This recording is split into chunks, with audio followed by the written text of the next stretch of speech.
several of the headlines. Yeah. So, I mean, my spending time and money is very recreational, right? Because my work involves so many of the other things. But for people that aren't in this type of work all the time, then they do this in that time, and they spend time and money, and they might be the chairman or chairwoman of an organisation, of a trade union, or of a housing association, or they're involved in something else outside of their usual job. So it's really important that you ask those questions. Yeah? Yeah, I like the hopes and fear, because it brings you to a more vulnerable state, because it's very, dreams and what am I afraid of? It's not something really, it's very personal sometimes. Yeah. You're a bit vulnerable. Yeah. But being vulnerable is good, because you're challenged and you're prepared to be challenged, and you can challenge the other person on, if they do have a hope, then why aren't they doing anything about it? Like, if this is your big dream and your hope because of your experience, why on earth are you not doing anything about it? And it's kind of to push them. And if they're never going to do anything, I remember once I was in Northern Ireland, and I met a man who had moved there from Pakistan, and he had been racially abused, like physically abused, 5 or 6 times.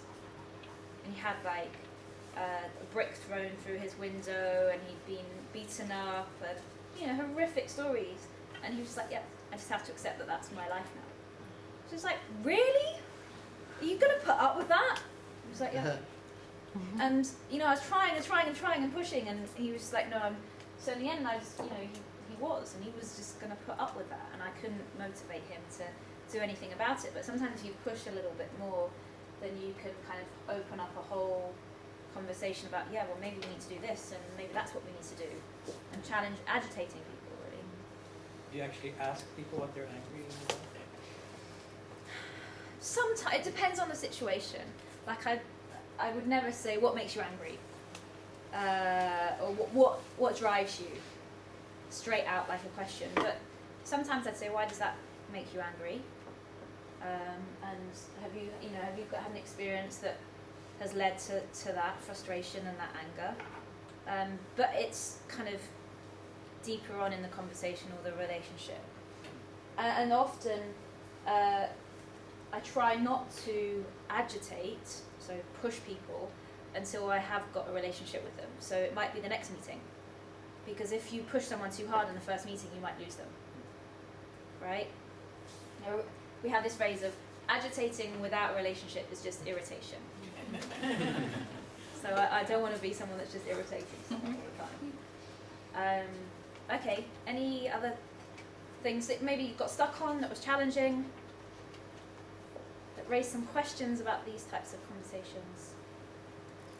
I was just wondering, how do you go from, if you just ask institution, like how do you go to the questions? I mean, sometimes people can just, institution, it's my foundation and, my association, and then... Yeah. So why did you set it up? What motivated you to set it up originally? And what gets you up in the morning? Why do you still do this work? If it's such hard work, why do you still do it? So kind of tying in little questions like that.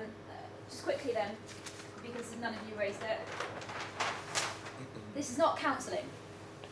You are not offering therapy, okay? So particularly working with vulnerable groups or marginalised communities, you are not acting therapy. You're not going to solve their problems, and don't set it up that way. And make it very clear that you're not. But also, when you're building a relationship, so one-to-ones is really about building a public relationship.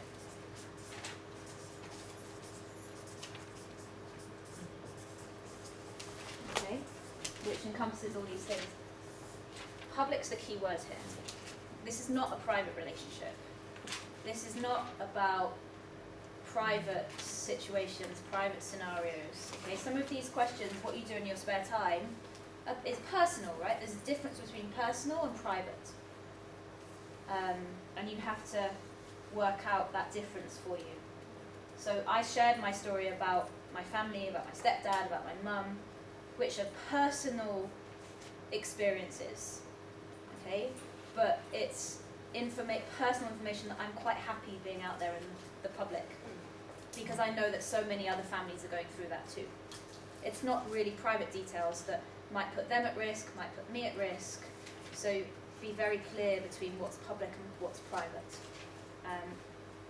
And if you're clear about it yourself, then it perhaps prevents you from getting into a situation where you might be seen as offering therapy to the other person because they share too personal details. And you'll quickly work out the difference. Yeah? Yes? I felt that we only had 15 minutes, so it's difficult, but I didn't want to ask things like, so which school did you go to? Like, the things that I usually ask, like, do you know this person working with the same thing as you? Like, what Anneli said was, what's the difference between networking? Because you kind of lose sight of the kind of the important questions when you go to, oh, I know this friend, do you know this person? And you kind of go into, maybe it's the same areas, but you don't really go deeper. You just kind of take the easy option. Yeah. Yeah. So do you kind of refrain from doing, like, you don't ask about those things, or you do it as well? Like in terms of who did it, so it would often be in the next steps. Yeah. So tell me 5 other people I should meet. Who else should I be meeting with? And it's always as a next step. Give me a list of 10 people that are in your organisation or in your community that I should be meeting with. That you think want to be part of this, that what we're trying to, whatever you're deciding to do. So in that way you are still building your network, but you've done the relational stuff first, and then it can be very, very quick. The business is like the 5 minutes at the end. And if I have, I have these meetings with Cynthia, the girl that I've been working with over the past 4 years. I still have these with her maybe every 2 months, and it's not the same types of questions because I know her, right? But it's like 20 minutes of relational time. What's mattering to her and where she wants to be on this star. Where is she and where does she want to be and how can we get there with her? And then the 5 minutes is business at the end. So will you chair this meeting? We've got this meeting with Boris Johnson. What do you think? What do you think should be on the agenda? And the business is literally kind of done right at the last minute. Yeah, just a comment that's slightly besides the point, but it seems that you could be using, that you could use this method in a lot of other areas, fundraising for sure. Oh yeah, I do these with fundraisers. Yeah. So when you're thinking about community leadership. Funders or fundraisers? Yeah, funders. Sorry. No, that's fine. Because I'm a fundraiser. Yeah. I am jack of all trades. I do fundraising, media, everything. Lost my point. So on my, what was I talking about? Oh yes, on your staff, the leadership, community leadership, we see having 3 different types of public relationships. One with people with more power than you, one with your peers, and one with your followers. So you have relationships with all those 3 different types of people. And so be an effective community leader, you should be doing one-to-ones with all those types of people, wherever they may be. And some of them are politicians, so I have one-to-ones with politicians, with journalists, with funders, with organisers, with leaders. I integrate it into everything. Do you have any bad reactions to this?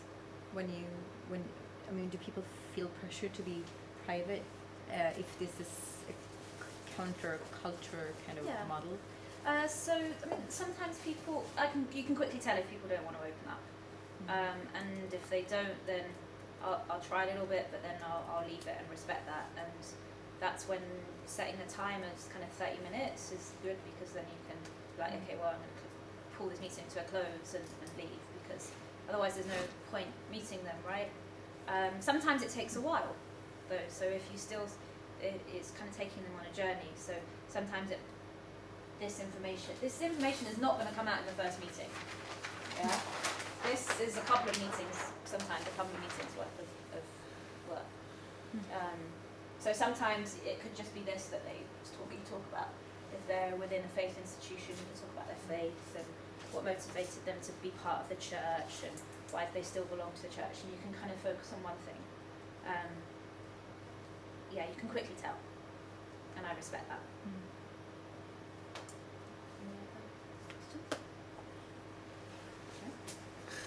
Good. Well, before you leave, make sure you have 5 scheduled in. Yes. I will be checking on the door, making sure that you have showing me your diaries. It's important. And yeah, I'm free tomorrow if anyone would like to meet as well. In Kista folkhögskola. Yes. And you have a Swedish number? I have a Swedish number, yes. So I can give that to you. All right, thank you. Thank you for having me. Thank you.